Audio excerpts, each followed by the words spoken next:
하나님께서 오늘 우리에게 주시는 말씀은 신약성경 디모데후서 3장 14절에서 17절까지 말씀입니다. 그러나 너는 배우고 확신한 일에 거하라. 너는 내가 누구에게서 배운 것을 알며 또 어려서부터 성경을 알았나니 성경은 능히 너로 하여금 그리스도 예수 안에 있는 믿음으로 말미암아 구원에 이르는 지혜가 있게 하느니라.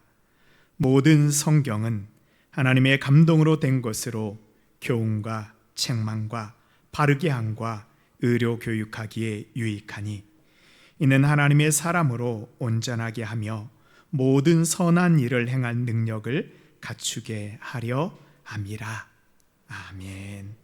이것은 하나님의 말씀입니다. 이제 가을이 되니까요, 이제 많은 또 과일이 나오는 것 같아요. 여러분들은 어떤 과일 좋아하시나요? 저는 사과를 좋아하는데요. 이 사과가 얼마나 대단한지 사람들은 이 인류 역사를 바꾼 세 가지의 사과가 있다라고 이야기를 합니다. 첫 번째는 우리가 잘 알고 있는 창세기에 나오는 아담의 사과입니다. 아담과 하와가 먹은 사과 때문에 사람들은 에덴을 잃어버리고 지금까지 우리가 고생하는 이유가 바로 이 아담의 사과 때문이죠. 두 번째는 어떤 사과인지 아시죠? 뚝 떨어지는 사과. 물리학자 뉴턴이 발견한 만유인력의 사과입니다. 뉴턴은 사과가 땅에 떨어지는 것을 보면서 무게를 가진 모든 사물은 중력을 가지고 있다는 만유인력의 법칙을 발견하게 됩니다. 그리고 세 번째로는 프랑스의 화가 세잔의 사과입니다. 세잔 이전의 화가들은요, 사물을 그릴 때 있는 그대로 표현하는 것이 좋은 그림이었습니다. 그러나 세잔은 사물을 자기 내면으로 해석하여 주관적으로 그리기 시작했습니다. 그래서 세잔 이후에 후기 인상주의의 막을 열게 됩니다. 그래서 특별히 세잔은 사과를 정물화로 많이 그렸는데요, 이 세잔의 사과는 우리의 마음에 말을 건다라고 사람들이 평가하고 있습니다. 오늘은 사과 이야기를 하나 더 하려고 합니다. 예전에는 집안을 이렇게 가을이 되면 장식을 할 때 사과나 배, 강 같은 것으로 좀 집안 장식을 많이 했습니다. 그러면은 한참 동안은 그 과일의 향기가 집에 가득하잖아요. 그러다가 이제 서너 달이 지나면 어떻게 돼요? 그 과일이 썩으면 버리게 됩니다. 그런데 이 사과가 좀 오래 가기는 하지만 한두 달도 아니고 2년 동안 썩지 않는 사과가 있다라고 합니다. 일본 도쿄의 한 식당에 기무나 아끼노리의 사과 스프라는 메뉴가 있는데요, 얼마나 유명한지 예약하고 6개월을 기다려야지만 이 스프를 먹을 수 있다라고 합니다. 이 사과 스프는 2년이 지나도 썩지 않는 사과로 만든데요, 유명한 일본의 그 사과 산지인 아오모리의 기무라 아끼노리라는 농부가 제기한 사과로 만듭니다. 사과 가수원을 하던 기무라 씨는 어느 날 책을 읽다가 자연 농법에 대한 책을 읽게 됩니다. 그 책을 읽고 감동을 받아서 나도 이제부터는 농약과 비료를 쓰지 않고 사과 농사를 하겠다는 마음을 먹습니다. 그리고 정말로요, 농약과 비료를 주지 않았습니다. 시작할 때는 좋은 마음으로 시작했지만 농사를 지어보신 분은 압니다. 비료를 주지 않고 농약을 주지 않으면 농사가 되지 않습니다. 그의 과수원은 온갖 해충과 병충해로 인해 사과가 열리지 않게 됩니다. 기무라 씨는 이 과수에 있는 모든 잡초를 다 뽑아 깨끗이 만들었습니다. 해충을 하나하나 손으로 다 잡았습니다. 6년 동안 말 그대로 손에 굳은 살이 배길 정도로 노력을 했습니다. 그런데도 제대로 된 사과는 하나도 열리지 않고 과수원은 엉망이 되었습니다.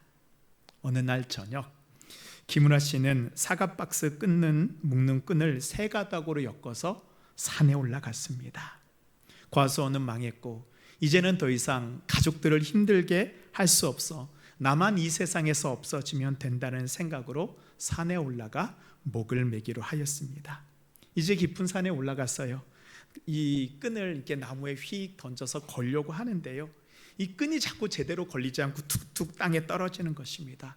그래서 다시 한번 이 끈을 높이 던지는데 달빛에 저 산 건너편에 빛나는 사과나무가 보이는 것입니다. 이 깊은 산 속에 사과나무라니, 그것도 아주 빛나는 사과나무를 보고 자신이 목을 매려온 것도 잊어먹고 달려갔습니다.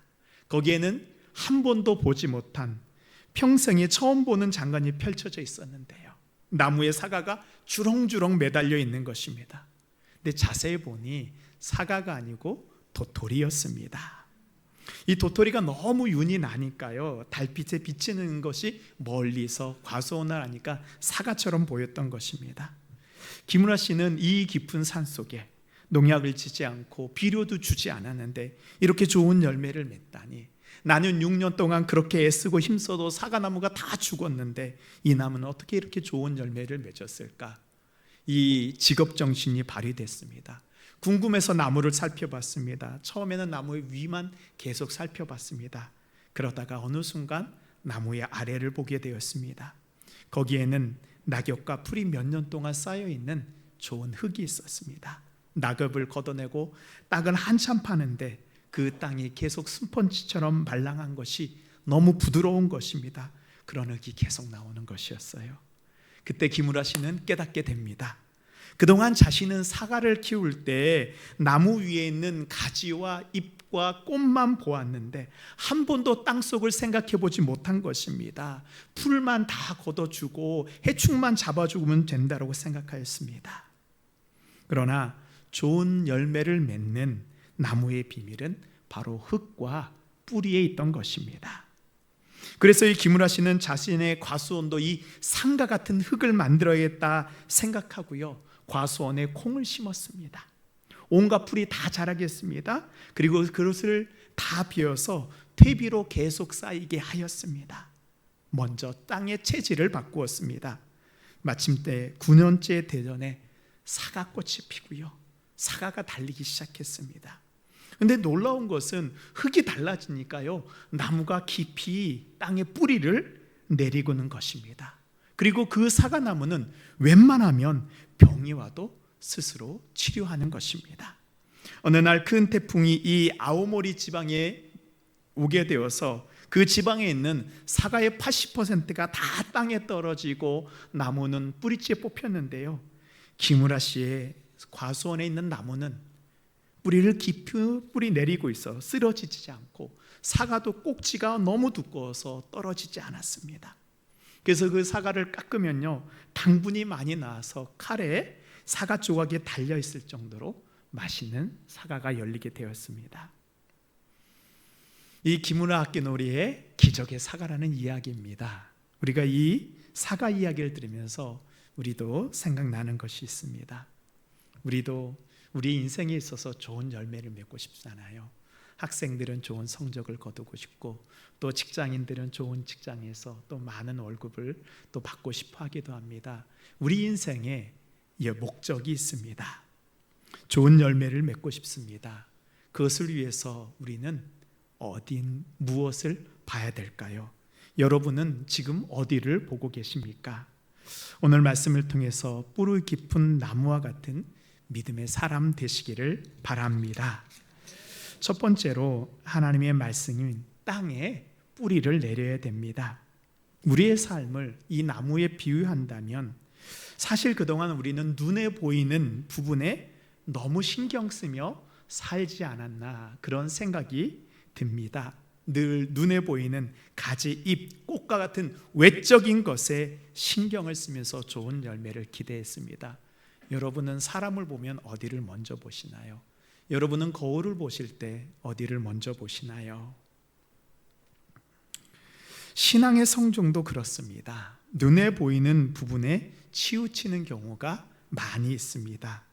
방송 콘서트 같은 화려한 예배, 세련된 교회 건물, 유명한 강사의 세미나 같은 그런 특별 프로그램에 우리가 참여해 봅니다. 그때에는요, 우리가 뭔가 특별한 존재가 된 것 같은 느낌이 듭니다. 하지만 시간이 지나게 되면, 그 특별함들이 다 사라지게 되면 우리는 예전으로 돌아가게 됩니다. 그나마 열심히 있는 분들은요, 또 다른 특별한 것들을 찾아다닙니다.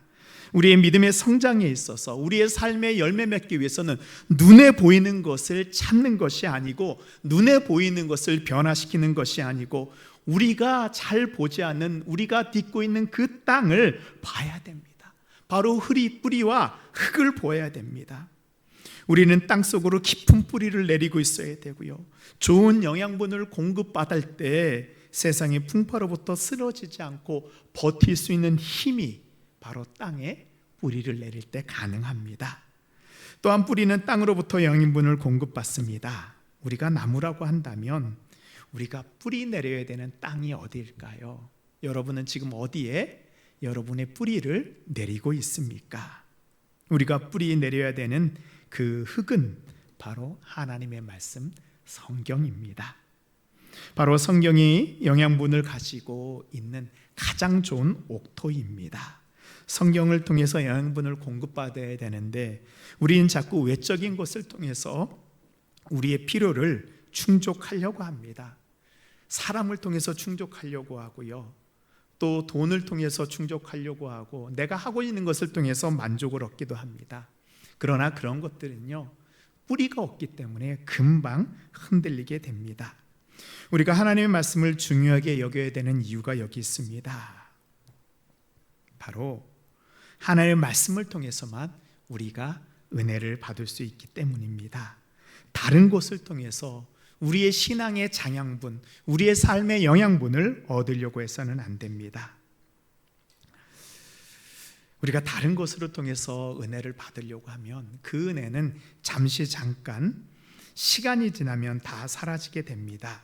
그러나 내가 하나님 말씀인 성경을 통해서 받은 은혜는요, 하루가 아니고 한 달이 아니고 1년, 아니 평생 동안 나를 주님으로부터 떨어지지 않도록 우리를 붙잡아 줍니다. 그래서 우리는 성경을 통해서 은혜 받을 때 열매 맺는 삶을 살 수가 있습니다.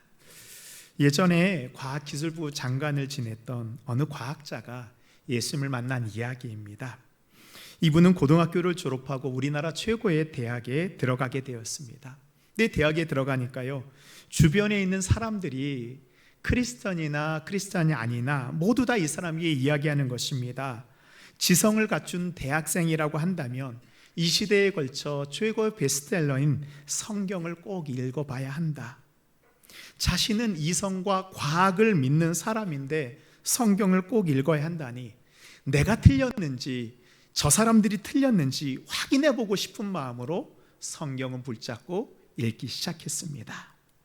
성경을 읽으면서 궁금한 부분이나 내 마음에 감동이 오는 구절이 있으면 그곳에 색연필로 밑줄을 그어가며 읽었습니다. 처음 읽을 때에는 무슨 말인지 이해가 되지 않았습니다. 그런데 하나님께서 나를 사랑하신다는 그 구절이 마음에 들어서 붉은색으로 밑줄을 그었습니다. 그리고 두 번째 읽을 때에는 더 많은 곳에 밑줄이 그어졌습니다. 그렇게 성경을 20번 읽고 나니 성경의 모든 구절마다 다 색연필이 그어졌습니다. 그리고 성경이 진리인 것이 믿어지고 예수님이 자신을 위해서 이 땅에 오신 분임을 알게 되었습니다. 성경을 읽을 때 사람이 변하게 됩니다. 성경은 우리를 변화시키고 우리의 모든 문제를 해결할 수 있는 답을 우리에게 제공해 줍니다. 저도 이 믿음을 가지고 매주마다 설교를 준비합니다. 그런데요, 저의 설교를 한 번 듣고 은혜를 받는 것으로는 사실은 부족합니다. 2, 3일도 가기 쉽지 않습니다. 수요일 정도가 되면 우리 목사님이 무슨 말씀을 하셨는지 가물가물합니다. 지난주에 어떤 설교를 제가 했는지 혹시 기억하시나요? 대답하지 않아도 괜찮습니다. 여러분만 그런 것이 아니고 다 그렇습니다. 그런데요, 내 스스로 성경을 읽고 받은 은혜는 일주일이 아니라 한 달을 가도 그 말씀이 나에게 기억되고 살아 있습니다. 그래서 주일 예배를 드리면서 한 번 설교 드린 거는 부족합니다. 저는 말씀드립니다. 여러분 집에 가셔서 주일날 우리가 받은 말씀을요, 이제 나의 말씀으로, 하나님께서 나에게 주시는 말씀으로 변화하는 과정이 필요합니다. 그래서요, 혹시 설교가 기억나지 않으면 영상을 통해서 한 번 더 들으십시오. 그러면 말씀이 조금 보이실 것입니다. 그리고 이제는요, 직접 내가 성경을 펴고 그 말씀을 읽으면서 씨름하는 과정이 있어야 됩니다. 야곱이 약공강에서 하나님을 붙잡고 씨름했던 것 같이요, 우리가 말씀을 붙잡고 씨름해야 됩니다. 하나님께 물어봐야 됩니다. 하나님, 이 말씀을 통해서 오늘 저에게, 우리 가정에게, 내가 있는 그 자리에 주시는 하나님의 뜻이 무엇입니까? 이 과정이요, 바로 우리가 하나님의 말씀에 뿌리를 내리는 시간이 됩니다. 이 시간이 없으면 아무리 말씀 그 시간에 은혜를 받았다 그래도 뿌리를 내리지 못하기 때문에 금방 그 말씀이 휘발성 있게 사라지게 됩니다. 사랑하는 성도 여러분, 우리가 은혜 받아야 되는 것은 바로 성경입니다. 매일매일 성경을 읽으십시오. 하나님의 말씀을 내 안에서 되새기십시오. 말씀 속에 우리의 삶의 영향, 열매를 맺는 모든 것들이 들어있습니다. 그래서 사도 바울은 이렇게 얘기했습니다. 우리 15절 말씀입니다. 함께 읽겠습니다. 시작. 또 어려서부터 성경을 알았나니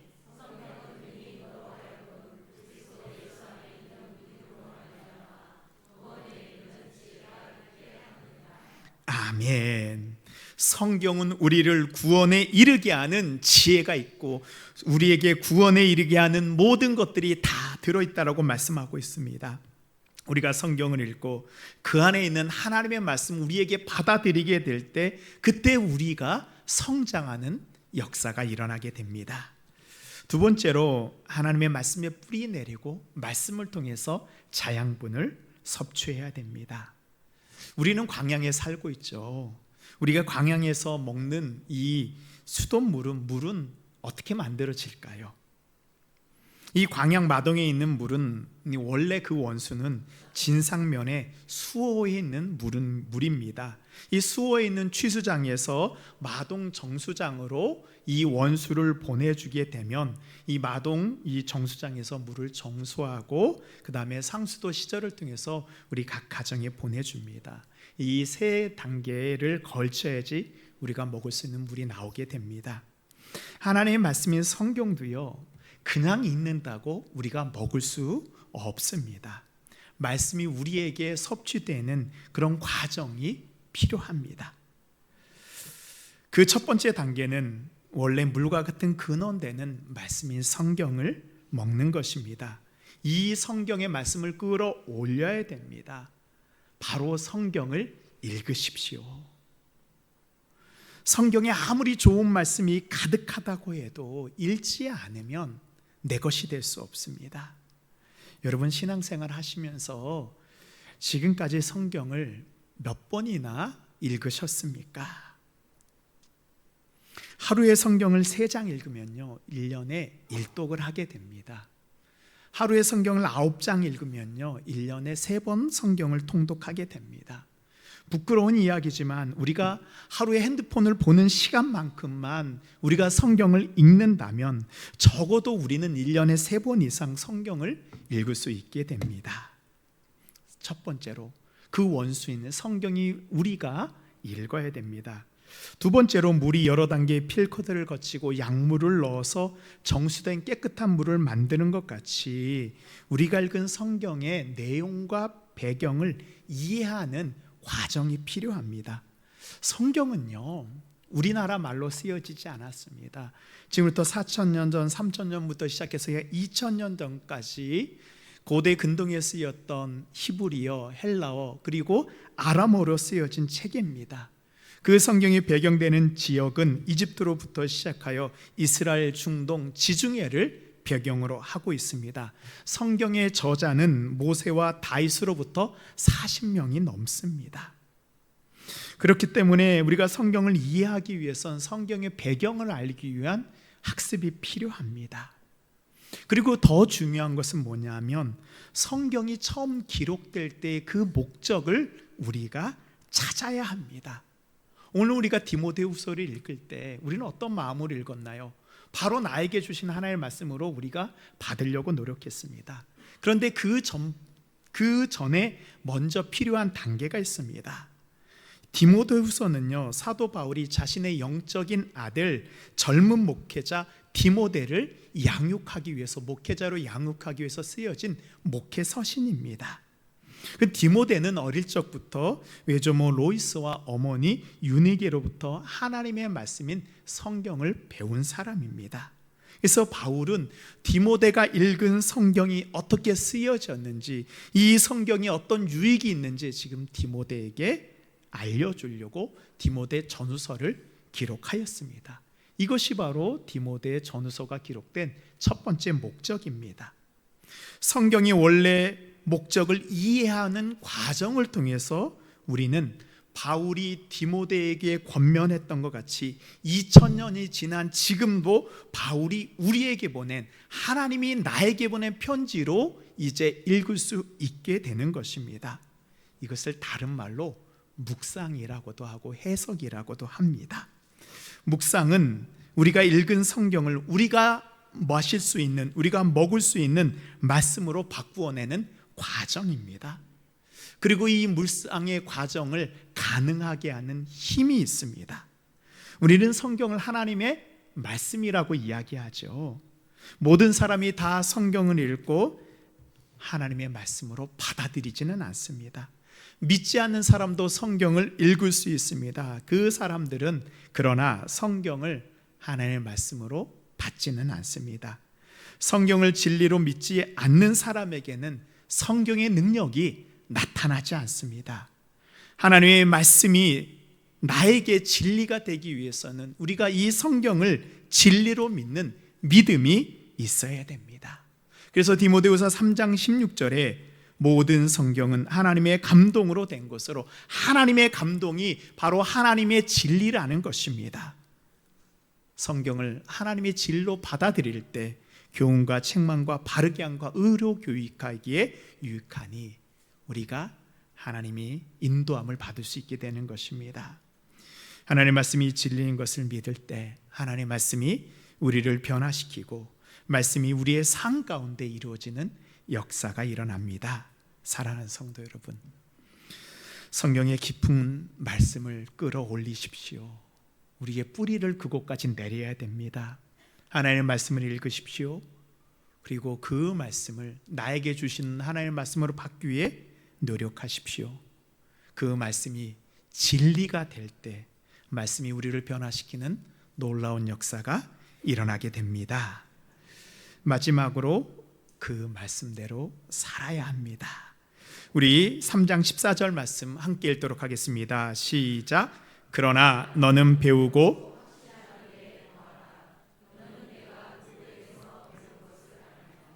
아멘. 사도 바울은요, 젊은 디모데의 약점, 연약한 부분이 무엇인지 알고 있었습니다. 디모데는 어릴 적부터 믿음의 집안에서 자랐습니다. 이 외할머니와 어머니의 믿음 안에 자랐습니다. 그래서요, 이 디모데를 보면 성경에 이게 흠이 없는 그런 믿음의 사람으로 좀 나옵니다. 또 디모데는요, 어릴 때부터 사도 바울과 함께 전도 여행을 다니면서요, 하나님의 역사하심을 직접 눈으로 손으로 목격한 사람입니다. 그리고 당시 최고의 신학자였던 사도 바울, 바나바, 그리고 예수님과 함께 기적을 경험하였던 많은 사도들과 함께 하나님의 말씀과 예수님에 대해서 배웠던 아주 뛰어난 사람입니다. 바울은 이런 뛰어난 목회자인 디모데를 당시 지중해의 가장 큰 도시였고 사도 바울이 두란노 세원을 더워서 성도를 가르쳤던 이 에베소 교회의 목회자로 파송하였습니다. 그런데요, 디모데에게 결정적인 약점이 있습니다. 바로 디모데가 해보지 못한 것이 있어요. 말씀대로 살아가는 것입니다. 그동안 디모데는 외조모 로이스와 어머니의 유니게의 믿음 안에서 살았습니다. 청년 때에는요, 바울과 바나바와 위대한 사도들과 함께 신앙이 성장했습니다. 그러나 이제는 디모데가 홀로 서기 위해서는 다른 사람을 통해서 해석된 말씀이 아니고, 다른 사람을 통해서 역사하는 말씀이 아니고, 자기 스스로 하나님의 말씀을 해석하고 자기 스스로 하나님의 말씀이 내 안 가운데 역사하는 그 말씀 안에 거해야 되는 것입니다. 사도 바울이 얘기하고 있는 거예요. 너는 배우고 확실한 일에 거하라. 네가 그동안 배웠던, 네가 확신하였던 하나님의 말씀대로 살아보아라.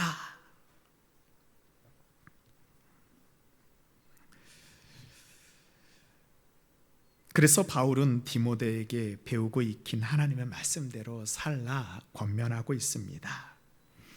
우리가 잘 알고 있는 메시지 성경을 쓴 타고난 신학자이고 목회자인 유진 피터슨이 있습니다. 이 유진 피터슨이 목회할 때의 일입니다.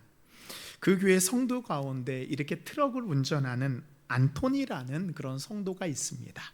근데 이 안토니는요, 교회를 다니기 전까지는 책과는 담을 쌓고 사는 사람이었습니다. 그러다가 이제 예수님 믿고 그리스도인이 된 이후에 성경을 3번이나 읽었습니다. 남편이 변하는 것을 본 그 아내 메리는요, 성경이 내 남편 안토니를 어떻게 변화시켰는지 너무 궁금하였습니다.